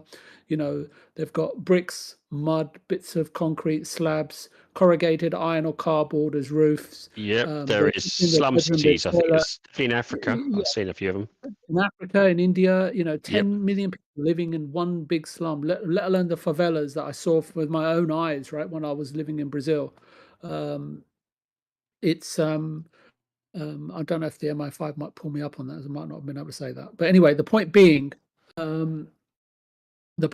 is that what surprises me, I know that we've got healthcare in England, or NHS, and I know sometimes you have to wait a considerable amount of time, and I know I've heard of people being in pain and Stubbs, my friend Paul, right, what he went through, right? Oh yeah, definitely terrible. And stuff like that. So it's not as if I'm giving you secondhand information. It was somebody I was speaking to every day for about 3 years, right, while I was trying to get treatment for his knees, and they were bodged up here in the US, of all places. Because basically it was done for money, and then what I'm looking at is that amount of money that we spend of a national budget, right here, there, and everywhere. You just think that there's so many people that just don't have their dignity, have had their dignity taken away from them. We just can't even hand them that, and you think about the money we spend, on, well, the globally, that government spend on, what was it, on military and stuff like that. There's problems that have been plaguing the world in terms of food, water supplies for decades, maybe perhaps even not centuries. Perhaps centuries going a bit too far, but decades definitely.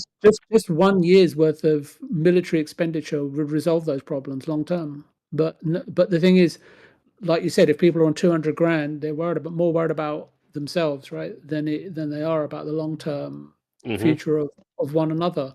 And I think I think some of that is easy to see now because of social media. It does make things like that a little bit more transparent. Yeah, exactly. 10 or 15 some years ago, you wouldn't have known I that. just want to say that this goes back to what you were saying earlier about, the birth rate drops and stuff like that. But I think that there's many more things that are contributing to people thinking twice about having children. Because I speak to several couples that wish that they hadn't had kids, and some wish that they did.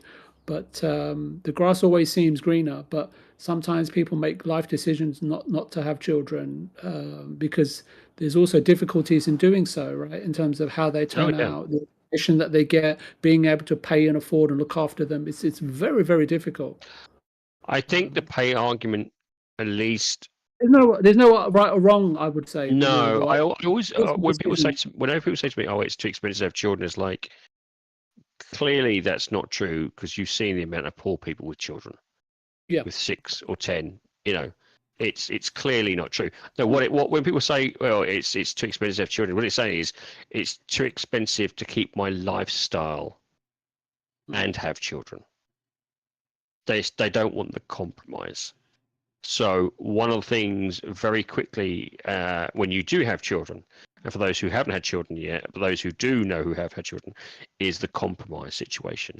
And you compromise a lot of your niceties, your must-haves, your wants, your luxuries, and in some cases, luxuries you may not even realize are luxuries, for your children to be healthy and well-fed and well-dressed and all we're lucky. And that's the thing most people I've spoken to don't want to put aside. They don't want to lose those 2 holidays a year. They work hard. Why should they lose those 2 holidays a year? Well, it's like, well, that's part and parcel of having children. It's part and parcel. I can't. What do you mean I can't have my favorite upgrade phone every year? Well, that's part and parcel of having children. I have seen it numerous times. So when people use the argument, it's too expensive to have children. No, it's you can have children on any budget. The question is what are you willing to sacrifice to have that? Yeah, I think it's a personal choice, and I wouldn't judge anyone. No, but it's just that argument always kind of works me a little bit.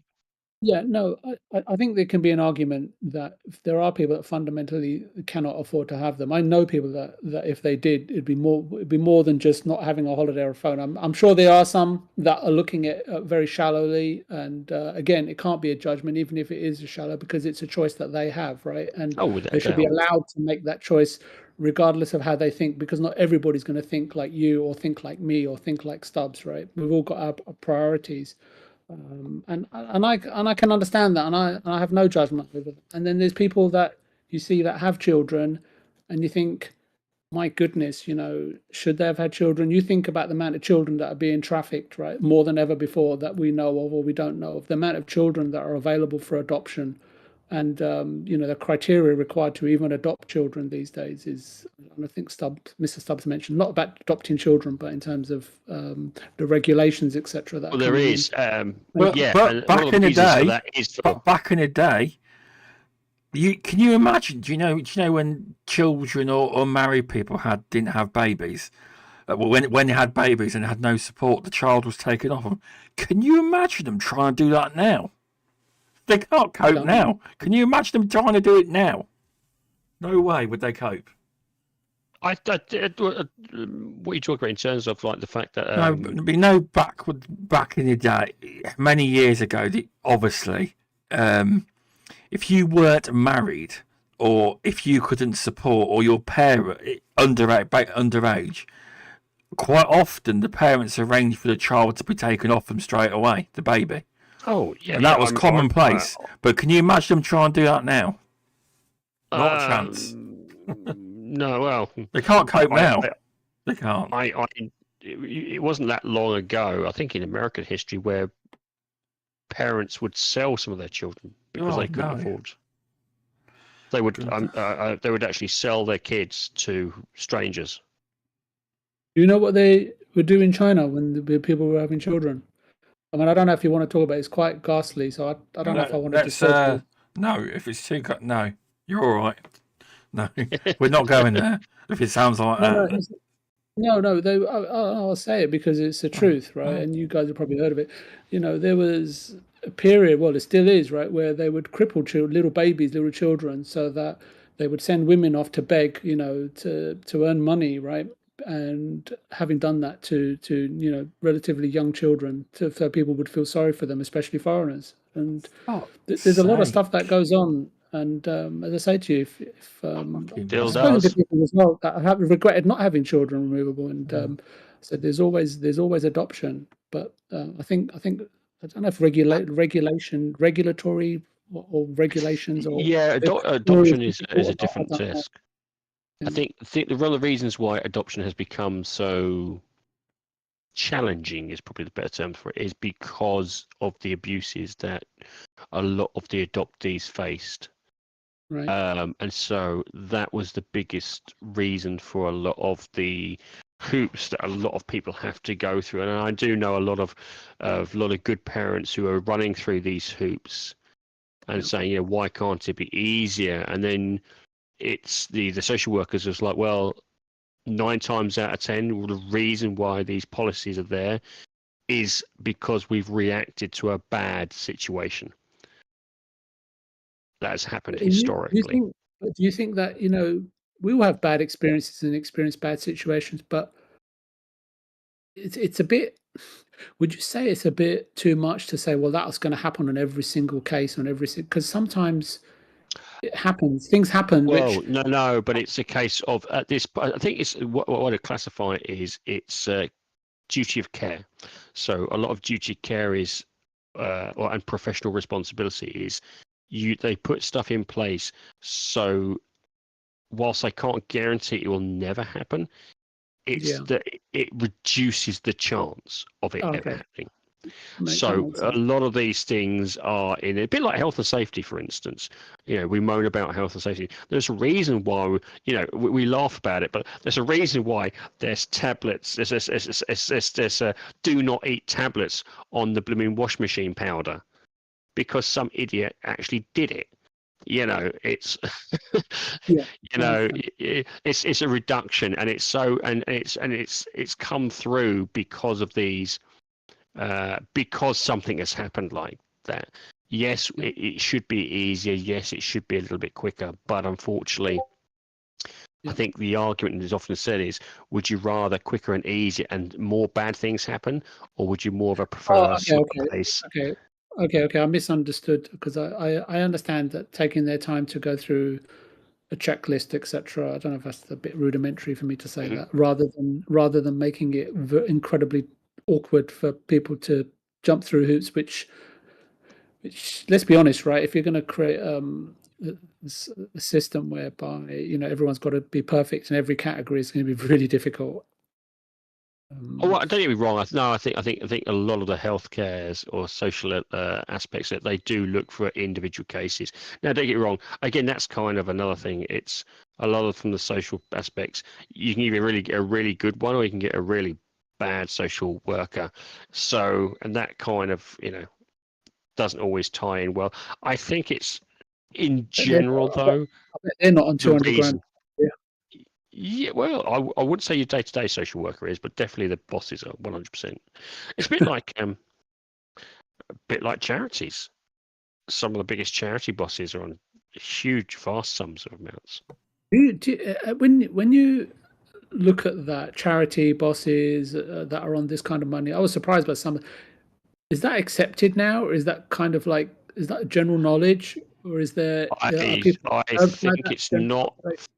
fully general knowledge, and if it is, people just give it a blind eye. Yeah. It's one of the reasons why I don't do a lot of charities. For one of the reasons that for instance, I'm doing a sponsored charity walk actually this year over the old dam busters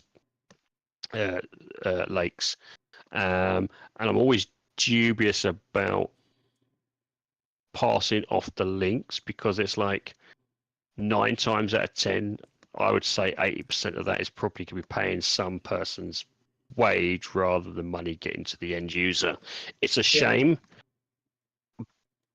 but unless it's regulated or somehow or something's reduced, I don't know how you combat it. Me personally, if I'm going to do something for charity, I kind of try and see if I can give it directly to the people that are in question. I would prefer it that way, but that's how some of these charities work. So I think it's, how would I say it? It's a necessary evil. I don't agree, but I'm just one person. What's the necessary evil? Administrators with high wages. Does that go for like non-profit? Is it non-profit? Yeah, I think it happens for non-profit as well. Right.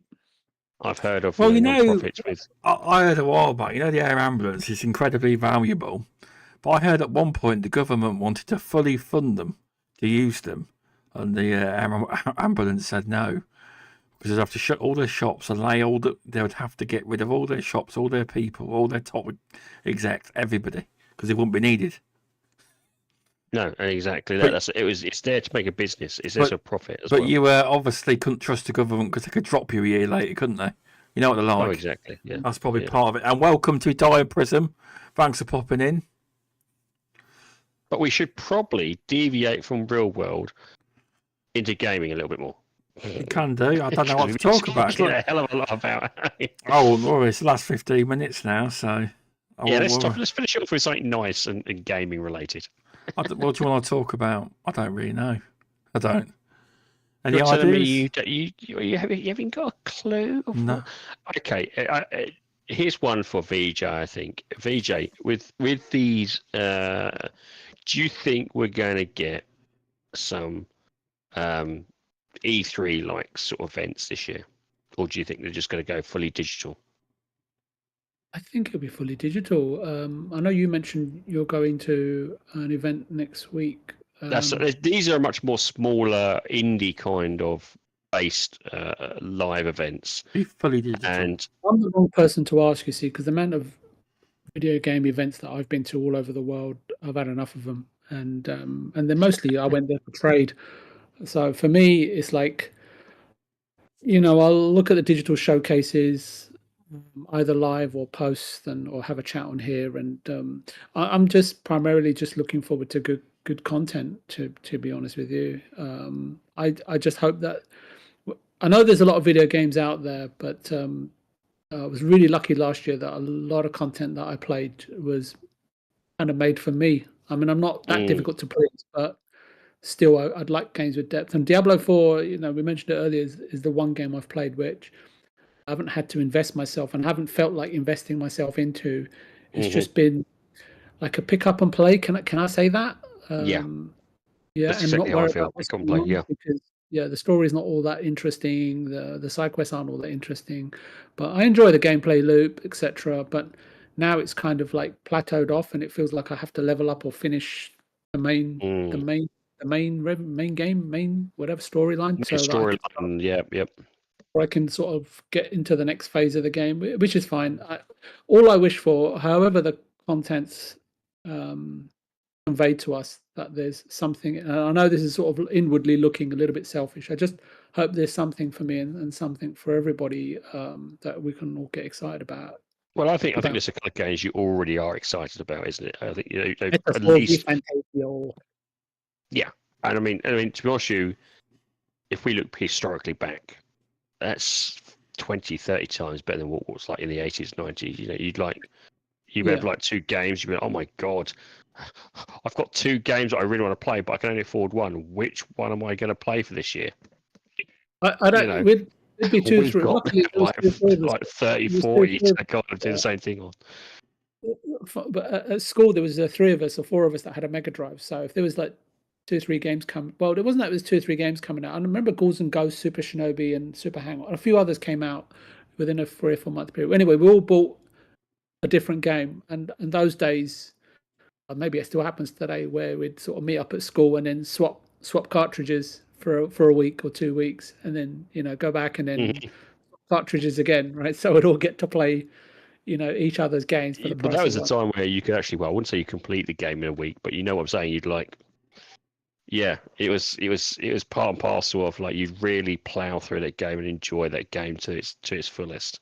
Well, your You parents know. would be hogging the TV, right? And basically, and I wasn't interested what was on TV. I'd have a little portable upstairs in my Yep. bedroom. I'd finish my homework, and then the rest of the evening was just Master System, Mega Drive, or whatever, or Spectrum or whatever. And having the hardware was expensive enough. My goodness, I remember I paid a lot of money for my Mega Drive when it first came out. It was a Japanese Mega Drive, but it one of the early PAL conversions, and they weren't always that reliable. And a lot of companies in the import companies in those days, um, yeah, would go out of business pretty quickly. Oh yeah, Just without a doubt. It's yeah. I remember. Jesus, I remember. I had a black and white TV until I was about 10, and then I got a color TV, and it blew my mind. Because I could plug it. Yeah. And then that's when I was like, you could plug in some of my my computer games to see color. I remember, I remember I remember that. I don't know if you do, because I don't know how much you guys are into import games, but there was Supervision up in Nottingham. There was PC Engine supplies up in Staffordshire in Newcastle. There was Raven Games We in had Kent. Special Reserve. Special Do you Reserve, I remember? remember there was Telly Games. Special Yeah. Reserve was more of an official distributor, right? Do you Of know? I British. Like, actually the I don't Special remember. Reserve boss. I didn't realise it, but I was going out with his daughter for a couple of weeks. It wasn't Tony Rainbird, was it? Was it Rainbird her surname? I don't know. Well, I can't remember, but I didn't realise it because Special Reserve. I, The owner I remember at Special Reserve was Tony Rainbird. So I'm just wondering if you it went out could with. be hers. Yeah, it could be. And I literally, it was because she worked at my local Special Reserve, and I kind of fancied her, and so I asked her out, and we just going out, and it was like going around his house. Obviously, this big house, and it's like, Christ, he's quite well off. So you know, And realised actually he's the owner of Special Reserve. I'm going to his daughter. It's like, oh god. yeah, yeah. So yeah, I think her dad's name was Tony for sure. Well, small world, isn't it? Really. There you go. It really was, and it was yeah, and they kind of died. They died a death, didn't they? They kind of like just went into They administration after a because couple of years, didn't they? what happened to them was I don't know if you want to know, but basically they stayed loyal to all of the publishers in the UK, like buying direct and making sure they had everything on day one. But at that time, for staying loyal, what was happening is that all these publishers were shipping excess inventory on before day of release or on day of release to Europe, and that content was finding a grey market. And when countries like Italy and Spain, because their economies were very different in the 90s compared to the UK in terms of what they could afford, and games over there were way cheaper than the UK, and they thought, hang on a minute, we can ship this stuff back to England cheaper than people can buy it direct from the publisher for. So they'd ship it back, and all these companies were buying, not all these companies, but the smaller companies were buying content from Europe, selling it in their shops cheaper than Special Reserve on some occasions could sell it for, right, via mail order, etc. And so yeah, Okay. that's the price of loyalty that they paid. Fundamentally, is that they just didn't remain competitive and thought that by being loyal that they'd be taken care of, and in the end, they suffered the consequences of doing so. That makes a little bit more sense because I just literally, it was within a couple of years they were gone. Yeah, It was a shame really because I actually it was one of the shops I kind of I remember I had the membership. I was one of their loyal customers. PCs weren't as great, but yeah, it was one of their. that makes sense, right? Because you lived in Stansted at the time, I'm assuming, right? That's right.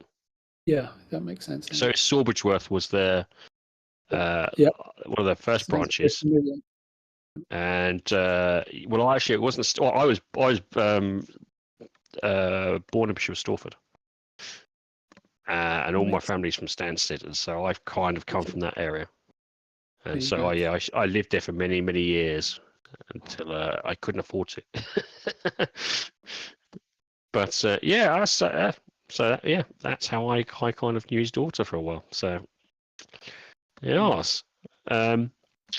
Has one of the things what one of the guilty pleasures I've been watching recently is the talk, and this is going back to retro. And apologies to all those from Europe and all those abroad. Isn't it? CRT TVs versus modern day TVs. Oh, Daz will be in if he's still there. Yeah, he'll like that. What I did not realise is, Jesus Christ, CRTVs, the modern day TV have not caught up to CRTs in terms of lag, quality, and just the overall experience. Apparently, I was looking at some of the people where they're talking about CRTs versus like the modern day TV, and the CRT has like 0.0001% lag, where today's TVs are like, you'll often hear it say like there's a 2 millisecond lag or something like that. And it's like you realize it hasn't even hit that standard yet, even the most modern day TVs. I think actually Digital Foundry did a comparison where they put on I think it was Control on a CRT, and they could run it at its highest frame rate with all the settings it could possibly go at. I think it was about 720p, but because it was it had all like ray tracing and everything else on it, it said it looked absolutely amazing on a CRT versus like a modern day TV. And I was like, really? Have we been sold a con then? Where CRTs actually are a lot better than we realised. And so I've kind of been accidentally going down that rabbit hole recently. In terms of, did you just, or are you just investigating at the moment? Or... it's one of, this is the thing one of the things I kind of do is sometimes I kind of flick with YouTube when after I've gone through like a particular, I find myself kind of sometimes flicking through YouTube and then something will just appear and I'll get into it. Well, I had last year I was really into a Japanese guy who built his own house on the back of one of these little Japanese trucks, and I watched him go around Japan, just doing this little van life thing. It was really brilliant. And he'd cook these lovely little meals inside his van and sleep over the night there. And it's like fantastic. Another one is a guy called Tokyo Lens, where he goes rounds and showcases off the more unusual aspects of Japan, like the smallest flats or smallest, house, and the people who live there and how they kind of, work around stuff like that. So it's weird. I just find myself going, sometimes going down rabbit holes for no apparent reason. Something will just click, or I'll spot something, and then I'll spend a month or two just, not researching it, but just my brain just kind of like drops into it. And currently right now it's CRTs and the bit of benefits of how they are. I was like, so is there a guilty pleasure, I suppose the question is asking, that any of you two have kind of fall down or fall into at this current stage? Clearly VJ will be more down the theology and mythology sort of route, and Stubbs will probably be down the old bug killing route. Well, obviously, yeah, I do, listen to a lot about insects and stuff like that. Not obviously, it's not everything, because obviously here pest control, you think we kill everything, but I actually I watch a lot of stuff on YouTube and that about different varieties of wasps, ones we don't even kill. There's like a potter wasp to this. And it's solitary, and you usually find them in quarries. You can get good YouTube videos on them. And they literally build little pots, well-made pots, and they put their baby, whatever, I can't remember what technical term for them, inside. Called larvae, yeah. And they go and they sting like caterpillars, but they don't kill it. They put them, and then they push all of these food into the pot. Still alive, but it's been disabled, it can't move a lot, and the larva eats it alive over a certain time period, over, and then once the pot's full, they close it and go on to do another, and just carry on making pots and new ones and more new ones, new larvae. Just keep doing it. It's amazing though. But they won't hurt you. They won't. You'd be very lucky to see one. But yeah, I'm a bit of a geek like that. But yeah, I do. See, you Strange. wouldn't know about it. PJ, what about you? Is there something? Is it something like a guilty pleasure that you find yourself frequenting? Do you know? I'll come to that in just a second. Do you know? I just for months and if not years now. This 2-hour segment that we have. Do you know? Bar like playing online with you, removable, or chatting with you, Stubbs, on occasion. This is the only time during the week that I speak to anyone, like bar my wife, but she's quite busy. So give you partner. This is the only 2 hours where I speak, but for the rest of the week I don't talk to anybody. And the only other thing you mentioned about CRTs, I used to have a widescreen Sony Trinitron, a huge one. Oh, And, blimey. I have to say, the backbreakers. I bought it from my grandmother, who had really bad eyesight, and because the one that somebody else in my family got for her was terrible. But anyway, I got her that, and she loved that TV until she died. It was a long time ago, so don't want any condolences. I can't stand them anyway. But then the only pleasure I've got at the moment, removable, is something that you recommended on Twitter. I think was Delicious in Dungeon. Is it? Delicious Oh in yeah. I've been I'm on a big episode fan of that. 12 or 13 at the moment, and I find it hilarious. It's I think it's brilliant, isn't absolutely it? brilliant. It's brilliant. And I know people want to talk about, was it Fallout or something? I've watched a few episodes. Really didn't find it very interesting, but Delicious in Dungeon is quite funny. And It's the only funny, it's humorous, but it also adds, as you said, it adds that food aspect to it of like where they're eating the monsters and they just basically he I, just creates a fantastic dish out of a dragon and you're like, Jesus Christ. I tell you see, the English name, the dishes names come up in Japanese, but they also come up in English on occasion. And do you know what I end up doing, Ruve? I end up just pausing it and renaming the dishes myself. That's my favorite pastime at the moment, is Nice. renaming those dishes. And it's on Netflix, Mr. Stubbs, and anyone It is. listening. I watch it every Thursday, and my missus was like, "Why don't you just wait until it's completed, and then watch all of it in one go?" I was like, "No, I have to watch it," and I'll have I've to have got a to the look point then. now. I have to watch it every Thursday, every about 8 p.m. because it's gone through by then, and this is when I get the time to have the kids in bed. 8 p.m. every Thursday, I watch that 30 to 40 minutes of episode of Delicious in Dungeon, and it's I even follow him on Twitter. It's brilliant. It is absolutely superb. Thanks So for I popping do- in, I do- Das. Good night. Hope you have a good sleep, mate. Cheers for popping in. So as always, whether it's games or whether it's anime, I kind of take recommendations from Stefan and from Masuko, even though Masuko does like some very obscure stuff, and that's like way That's beyond why me. I So enjoy some of I his stuff steer because away. it's just Trying to say it's just nothing. out there. I don't want to disappoint him, but and like fall in the measure of his eyes, or whatever the expression is, right? But yeah,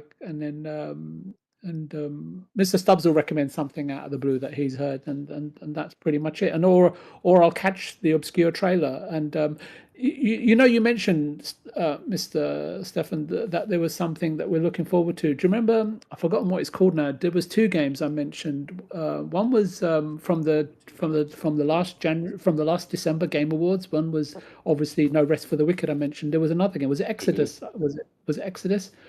That's the other game that I'm hoping that might get some more news this summer, if there's one to keep an eye on, because I thought that looked really interesting. And after they showed that trailer, I went to find it on Twitter, on YouTube, and it was a super extended trailer, like an extra couple of minutes with more story, etc., etc. And so that's the other game I'm looking forward to. But other than that, food is my pleasure. And I was just telling Masuka I had a nice chocolate brownie with loads of chocolate chips prior to joining the show. That's probably why I'm a bit hyper today, and the fact that this is my 2 hours, that I get to talk to somebody outside of my normal day-to-day life.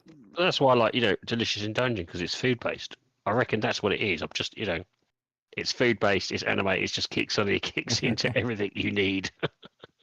It's really funny. I think you'd watch it, Mr. Stubbs. Yeah, You'd find it hilarious.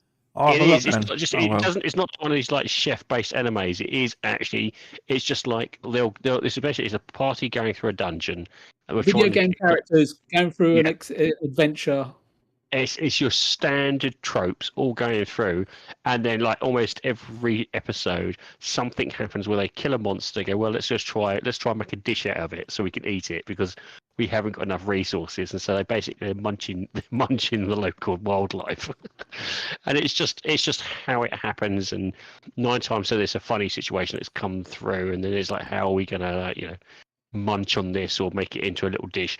And it's just brilliant because you can just see.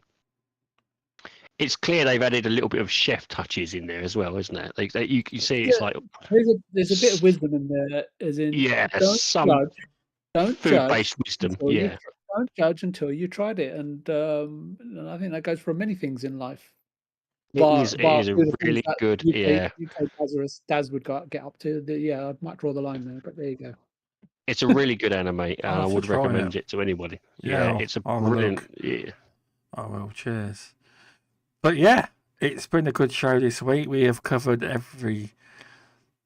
It's not been a real World big. of Rights. We have. It's not been a real gaming one, but it doesn't matter. We just ride out how you want to talk. I just want to caveat everything that no matter what we say, I suppose I speak for all three of us. No matter what we say, we don't know the be all and end all of everything. No, They're very limited opinions from our perspective. But the exchange of ideas, can I say that, or exchange of experiences, hopefully helps us and perhaps others that are listening. But even then, it's surprising that one thing I learn every day is how little we actually know. Is quite astonishing. There you go. That is true. It's a true statement. That is. It is. But yeah, it's been a good talk tonight. It has. Thanks for everyone that's came on in chat. Masuku, Daz, Back from the Dead was also in. Who else was in? I think that was it. But yeah, thanks to Darren, who will listen on the replay. He always drops a comment a week later or a few days later that he's watched it on YouTube. We do appreciate you watching on after the fact, and everyone else who watches on podcast platforms, BMG, many others that listen and support. We do appreciate the the listening. If you stayed through this whole putting the worlds to right, let us know. What do you agree with and what don't you agree with? Yeah, if you want to put it in chat or wherever, you can. So yeah, thanks everyone, and do you want to let people know where they can find you? Removable Sanity. Yeah, you can find me on Twitter, Minds, Rumble, Xbox, and under the name Removable Sanity. Nice. Thanks for coming on tonight, VJ. Oh no, thanks for having me on, and I just wanted to reiterate that please ignore all my thoughts because most of them are probably misguided. So, but yeah, I really enjoy it. Yeah, I don't know anything. I think I like. I was just thinking, and after I said something before previous, a reminder. Bill Murray popped in my head. Do you remember there was a movie called Meatballs? Oh yeah. There's a part in the show in the movie where he says, "It just doesn't matter," and that just came to me as in no matter what's happening, no matter what's occurring in the world, in your personal life or on a global scale. At the end of the day, it just doesn't matter. You've just got to deal with what's in front of you, and you can either do it,